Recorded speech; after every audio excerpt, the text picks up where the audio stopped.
Hey, this is Marco Gonzalez from Armor Express. Welcome to Body Armor 101.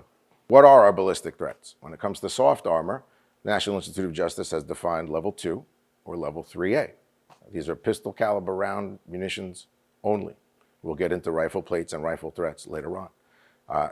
Level 2 soft armor is tested by the National Institute of Justice or to the National Institute of Justice standards against .357 Magnum and 9mm at defined velocities. Level 3A is tested by NIJ standards to .44 Magnum and .357 SIG to specific velocities. Both of those threat levels are tested to those standards. All soft body armor tested to NIJ standards are required to meet certain defined amount of backface deformation.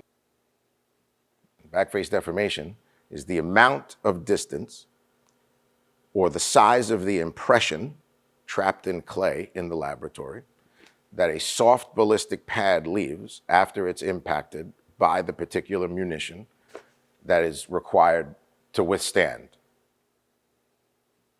Both NIJ testing and NIJ certifications and which threat level you go with in soft armor and your V50 have to be weighed against the matrix of weight, comfort, thinness, and pliability, and cost. If you want the thinnest, the lightest, and the most comfortable, it may start to get expensive. If you can't afford the best body armor on the market, you may find a really good ballistic pad somewhere in the middle that satisfies all of them to some standard. But it's a matrix that you're going to have to figure out for yourself and your agency to determine where you're going to put your priorities.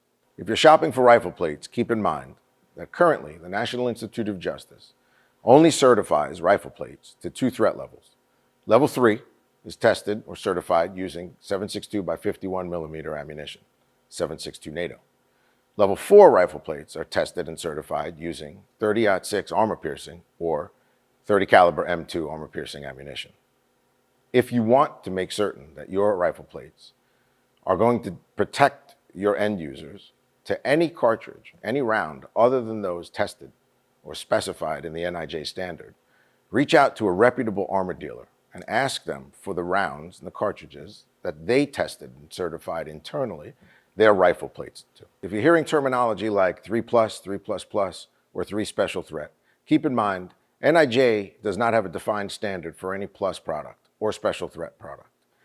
Those terms are used by manufacturers to describe products that are tested by them outside the scope of NIJ standards. If you need to know for certain that the product you're interested in stops the threats that you need it to stop, reach out to the manufacturer, ask for supporting documentation, ask for specification sheets, do your research, make sure that the product you're interested in satisfies your needs. Should you concern yourself with the NIJ certification? Certain agencies may require an NIJ certification. Certain funding mechanisms may require an NIJ certification. Having said that, if you're not required to purchase an NIJ certified product, should you concern yourself with it? There's a tremendous amount of value in a product that's been thoroughly tested to meet the minimum standards set forth by the National Institute of Justice. There are also a tremendous amount of quality products that are designed to comply with NIJ's standard or tested to meet those standards that may satisfy your needs. Special threat rifle plates, other rifle plates, may not be submitted to independent labs for NIJ certification. Having said that, they may be the right option for you. Make sure that the armor you're buying satisfies your needs and it's from a reputable manufacturer that's standing by their product and is supporting you when you need it.